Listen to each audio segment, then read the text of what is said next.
Welcome back everyone to my Let's Play of Dragon Warrior 1 from the Nintendo Entertainment System. Last episode, Chicken entered Garinham and he found the entrance to the grave in Garinham.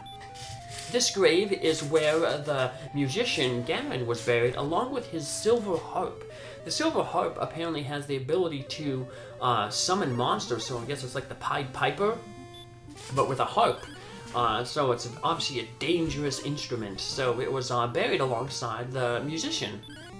However, that one man, the old man who lives to the west of Cole, said, hey, if you get me the Silver Harp, I will give you the Staff of Rain. And the Staff of Rain is one of the items that Chicken is going to need to create the rainbow drop that can create the rainbow bridge. The only means to get to the island that has the Dragonlord's castle on it. So, to create the rainbow bridge, or the rainbow drop that creates the rainbow bridge, Chicken's going to need the Stones of Sunlight and the Staff of Rain. He already got the Stones of Sunlight from Tantegel Castle, so it's important that he gets this Silver Harp so he can get the Staff of Rain and confront the Dragonlord. So, this first level, it's basically the enemies are the same as the enemies on the second floor of the mountain cave. So we want to farm the Drakeema enemy.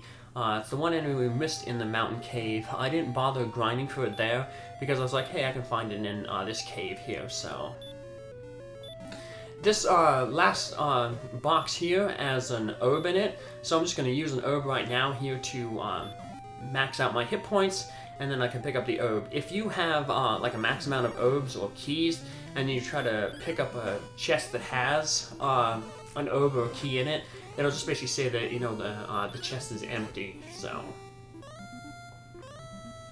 alright, well, let's try to farm that Drakeema here. There's a few enemies that can only be found in this on the 3rd and 4th floor of this grave, so we're going to have to be doing a little bit of farming here. So, unfortunately, on the 3rd and 4th floor, we can run into a pretty tough enemy. The strongest skeleton enemy, the Wraith Knight. So he's quite a challenge. So it's a good thing that we, you know, got to level 12 here and got that full plate armor. That'll definitely help our survivability if we run into that dangerous monster. So, monsters, like I said, though, on this first floor, not too difficult because we've basically been fighting them in the mountain cave up to 5 levels ago. We started venturing into the mountain cave at level 7 when we got the sleep spell, so let's just wander around here. The first floor is the only floor we can find that Drakeema enemy, other than the 2nd floor of the mountain cave, so yeah, we get new enemy domains when we reach the 2nd, 3rd, and 4th floor. So let's just wander around here. Hopefully we don't have to spend too much time walking back and forth. This would be a good time if we would have had that magic armor, because every 4 steps with magic armor we gain some hit points back, and it also reduces the hurt spells damage by 1/3. And some of the monsters that we're going to encounter on the 3rd and 4th floor can cast the hurt spell. Also, the Warlock on this floor and the next floor can also cast the hurt spell, but its main spell is that sleep spell that you can't avoid.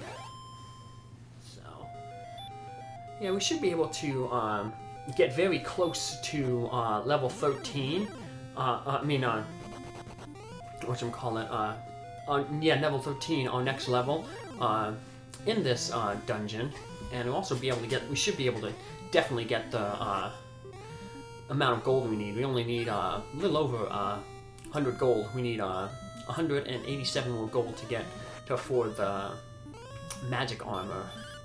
In terms of experience, we need 5,500 to reach level 13, so 300 more, so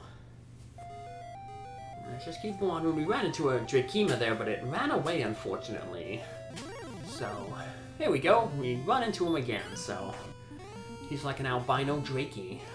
So, the Drakeema, it's, whatchamacallit, it's attack is it has a 25% chance to cast the heal spell if its hit points are 1/4 of its max hit points.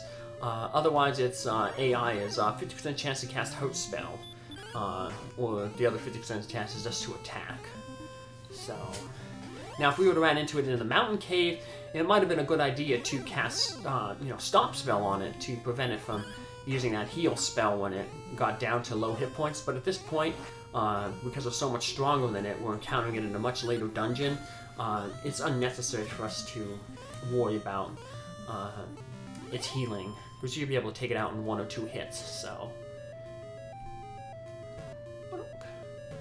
alright, we want to take this stairway down, not because it takes us closer to where we want to go, but there's a treasure chest here. I mentioned in the last episode that there is, we can get the other cursed item guaranteed in this one, the cursed belt. So this is the way you want to go to get that cursed belt. We also end up finding a new ghost enemy, the Spectre. It has a 25% chance to cast the sleep spell on you if you're not asleep. Otherwise, it has a 75% chance to cast the Hurt spell on you. So most likely it's going to cast the Hurt on you. Like I said, that would be a good place where we had the magic armor to reduce that Hurt. So, and here we go. We check this area. We're going to use a torch here just because I need to clear some inventory space so that we have enough inventory to get the cursed belt. Now, it'd be more efficient to head back the way we came, because that'll take us closer to the area, the staircase we need to go down. But I'm going to go out of my way here just to try to grind some enemies. There's 2 more enemies that we need to encounter. They can only be found on the 3rd and 4th floor here. The first one here is this Droll Magi.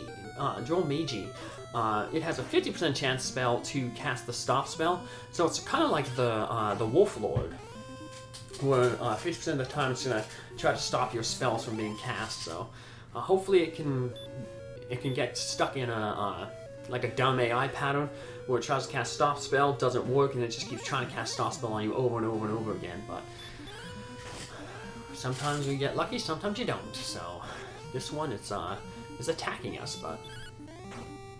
Yeah, the Droll Magi and the Drones, they're the only enemy that has only 2 palette swaps of it. You know, you had the, like for instance, you had the slime, you had the red slime, then we're going to have a metal slime. We had the ghost, the poltergeist, then we get the 3rd one, the specter. We had the skeleton, the wraith, then we're going to get the wraith knight eventually later on here. So we had wolves, wolf lords, then we're going to get the werewolves later on. So, yeah, most enemies have, 3 palettes, color palettes of it. But the Droll Magi and the Dragonlord are the only one that have 2. So, and then I guess the Dragonlord and his spoiler 2nd form, they're only 1 palette each, but.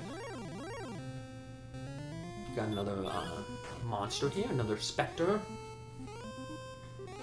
As always, not as always, as predicted, 75% chance to cast Hurt, so he's most likely going to be doing exactly that when we encounter him. So let's head down up this stairway, and that'll put us very close to the staircase we want to go down to continue further into this dungeon. So the staircase here in the lower left. Luckily, like I said, because we reached level 12, we got the outside spell. So once we finally get the Silver Harp in this dungeon, we can just cast that outside spell and warp on out of here. So let's head up this way here. But we got a little bit of a winding passageway to go here, but we know where we're going. It's not too bad. So finish that Droll Magi. Like I said, we really want to get the Dragonlord. That's the big one we want to get. So that'll be the last enemy that we need to find in here.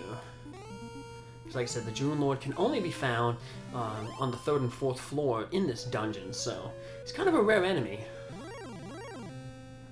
And here's the tough guy, the Wraith Knight here. The Wraith Knight can cast, like the Wraith, if its hit points get below 1/4 of its max, it has a 75% chance to cast Heal. This guy hits really, really hard, so he hurts you pretty bad. So it's important that we do get that stop spell up in time, so that he doesn't, heal himself. Yeah, unlike the other skeletons, this guy actually has swords. So, he's gonna have another power swap of him, the Shadow Knight, which actually has the highest dodge percentage. This guy only has a dodge percentage of 6.25. He's also fairly resistant to sleep. 31.25% chance to avoid being put to sleep. So, yeah, I can't use sleep like we did against the regular skeleton. So yeah, see, he tried to cast that heal spell, but hey, we blocked it, so... Unfortunately, took quite a little bit of a beating, but hey, we survived, that's all that really matters. And, we took care of him. So, he'll be a common enemy in the next area. We're going to kind of be grinding. This is just a small little room here. We just gotta get away to the center here. Head on up, and this will take us right to the Silver Harp. There we go, search here. And unfortunately, we could cast the outside spell right now, but like I said, we want to get all the enemies, so we're going to head back down to this floor and just wander around here, and hopefully we can get the, whatchamacallit, we can get the, that last enemy, the Dragonlord, which we just happened to run into right away, so we got lucky. So the Dragonlord here has a 75% chance to cast Heal if it hit points is 1/4 of its max. Otherwise, it 25% chance to cast Hurt. So, but it's kind of a weak enemy for the point we're at, so we don't have to worry about like the Wraith Knight, where it's important that we cast the stop spell. So, alright, we got all the enemies we wanted to in the Grave in Garin, but more importantly, we got the Silver Harp. So now we can turn that Silver Harp into that man who lives to the west of Cole, and we get the Staff of Rain. So let's just head over there. Too bad we don't have any, fairy water or anything like that. If we had fairy water, we can use that to, avoid all these enemies, but oh well. We unfortunately do not have it, so we're just going to have to fight these enemies. But they're not a problem for us, so no need for us to head back to the castle to heal up. These guys ain't gonna hurt us. Most of them are going to be running away from us because, like I said, our defense is greater than their strength, so they really can't do damage to us. So they're just going to be like, no point fighting you, and then they'll run away. So, but you got quite a little bit of a walk to get to here, to get to that man, but we'll get to him shortly. And we'll get the long-awaited Silver Harp, which is the second major item that we need to create that rainbow bridge. So, keep taking out the slimes. Not too much left to do. We'll be going back through that swamp then, because we have enough money now to buy the magic armor. And once we have the Stones of Sunlight and the Staff of Rain, maybe it's time we should head back to that shrine to the south of Romildar, where the sun and rain are supposed to meet. Maybe we'll be able to finally get the rainbow drop and be able to meet the castle of get to the castle of the Dragonlord. So here we are. Let's head on in. But let's I'll show you what the Silver Harp does. If you play the Silver Harp, it basically summons a very weak enemy. Some people, like when it first came out, there was the idea that the Silver Harp would summon enemies from the area that you were in, but that's not true. Basically, what the Silver Harp does, it has a percentage to summon the following enemies. Slime, a red slime, a Drakey, a ghost, or a magician, or a scorpion. So, all with an equal chance. So, yeah, some people, like I said, they're when a game first came out, they thought, hey, it'd be good, for level grinding. You go to an enemy, you get to a place where there's a lot of, tough enemies. You can use the Silver Harp and avoid having to walk around again to fights, but unfortunately, like I said, only summons those real weird weak enemies, so might as well just clear out your inventory once you get the harp, trade it in. There's no point in keeping it around. So there's also no point in risking all the stuff that we did. So as always, we're going to finish our episode here by talking with King Bean and saving our progress. Only 55 more to gain level 13. Like I said, once we hit level 13, we'll get a new spell, the Return spell, that basically functions like the wings. It costs 8 MP, so it's good spell to have. So take care. Hope to see you in the next episode. Have a good day. Bye.